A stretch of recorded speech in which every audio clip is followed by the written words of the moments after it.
जिस समय उनकी सरकार थी और जिस समय 95 के दौर में बिहार में कोई ऐसा पेपर नहीं था जो लीक नहीं होता था। चाहे 2000 का देख लीजिए, 2005 का भी देख लीजिए। प्रशासन अपना काम करेगी और प्रशासन ने वही काम भी किया है कि लॉ एंड ऑर्डर को देखने के लिए, सुधार करने के लिए उन्होंने लाठीचार्ज किया। जो नहीं मिला, कई दफा दबे जुबान में दिखता है कि भाई नहीं मिला सम्मान। नहीं, ऐसा कुछ भी नहीं है। हमारे नेता से बात होने के बाद ही कोई भी एनडीए के बड़े नेता अगर हमारे राष्ट्रीय अध्यक्ष जी से बात करने के बाद ही कोई भी निर्णय लेते हैं। पेपर लीक होने के मामला आए हैं और इस पे तुरंत माननीय मुख्यमंत्री जी ने संज्ञान भी लिया है और बहुत जल्द इस पे कार्रवाई भी हो रही है। एमएलसी का सीट खाली हो रहा है। राज्यसभा के वक्त भी आपकी पार्टी के नाम की चर्चा खूब हुई थी, इस बार भी हो रही है और कहा भी जा रहा है कि भाई आपकी पार्टी को चाहिए, बहुत कुछ मिला नहीं है। तो एमएलसी में क्या माना जाए, 1-2? जहां तक मेरा मानना है कि निशान जी के पीछे लोग अगर इस टाइप के बोल रहे हैं तो उनकी धारणा को आने वाले 3 महीने के अंदर में वो गलत साबित करके दिखाएंगे। क्योंकि निशान जी लगातार बैठकें कर रहे हैं, लगातार अपना विभाग में काम कर रहे हैं। नीट परीक्षा लीक मामले में बड़ी कार्रवाई हुई और उस कार्रवाई के बाद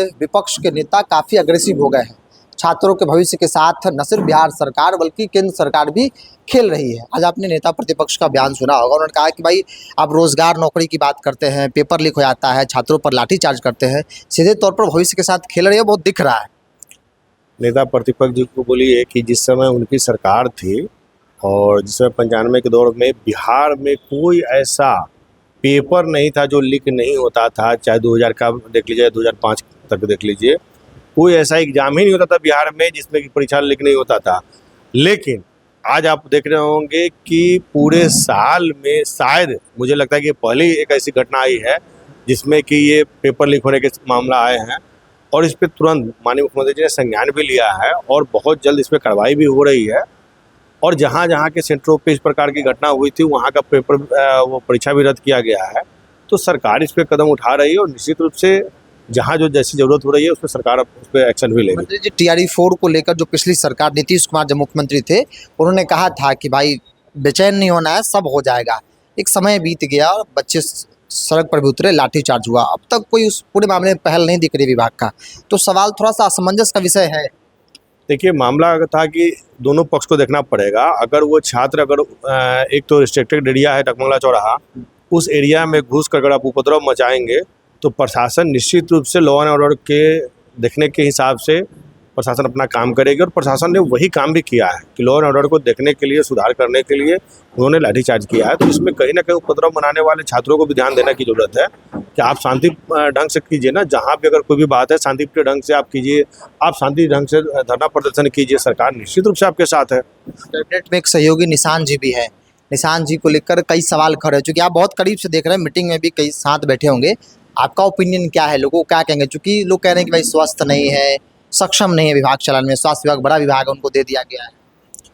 सबसे पहले तो मैं आपको जानकारी दे दूं कि निशान जी एक युवा है और युवा कोई भी अगर कोई काम करते हैं तो पूरा एकदम एक उमंग और एक उत्साह के साथ काम करते हैं।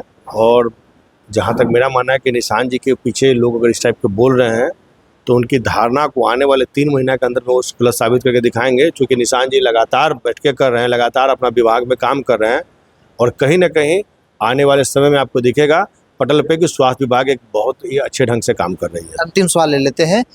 एमएलसी का सीट खाली हो रहा है। राज्यसभा के वक्त भी आपकी पार्टी के नाम की चर्चा खूब हुई थी, इस बार भी हो रही है और कहा भी जा रहा है कि भाई आपकी पार्टी को चाहिए, बहुत कुछ मिला नहीं है। तो एमएलसी में क्या माना जाए, 1-2? देखिए, हमारे पार्टी में शुरू से ही एक रहा है कि हम लोग अपने नेता आदरणीय चिराग पासवान जी को अधिकृत कर देते हैं और जो भी निर्णय होता है पार्टी में हमारे नेताजी लेते हैं और जब नेता हमारे निर्णय लेते हैं हम लोग उनके साथ रहते हैं। पार्टी के नेता के तौर पर इच्छा तो होगी ना कि भाई पार्टी को मिलना चाहिए वो सम्मान जो नहीं मिला। कई दफा दबे जुबान में दिखता है कि भाई नहीं मिला सम्मान एनडीए के अंदर। नहीं, ऐसा कुछ भी नहीं है। हमारे नेता से बात होने के बाद ही कोई भी एनडीए के बड़े नेता अगर हमारे राष्ट्रीय अध्यक्ष जी से बात करने के बाद ही कोई भी निर्णय लेते हैं। और मुझे लगता है कि पिछले बार भी राज्यसभा का जो हुआ था उसमें हमारे राष्ट्रीय अध्यक्ष जी हम लोग को बजाबते निर्देश भी दिए थे कि कैसे कैसे हम लोग को क्या करना है और आगे भी जैसा निर्देश होगा हम लोग पालन करेंगे। चलिए, आगे जो निर्देश होगा वो पालन करेंगे। चिराग पासवान की पार्टी एलजेपीआर को क्या मिलेगा ये भी देखना होगा।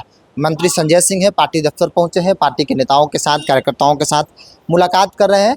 नीट पेपर लीक और उसके बाद जो कार्रवाई हुई, रद्द किया गया, उसको लेकर जो सवाल खड़े हुए, उन तमाम सवालों को लेकर बिहार की राजनीति उस वक्त गर्म है। इस पूरी रिपोर्ट में इतना ही।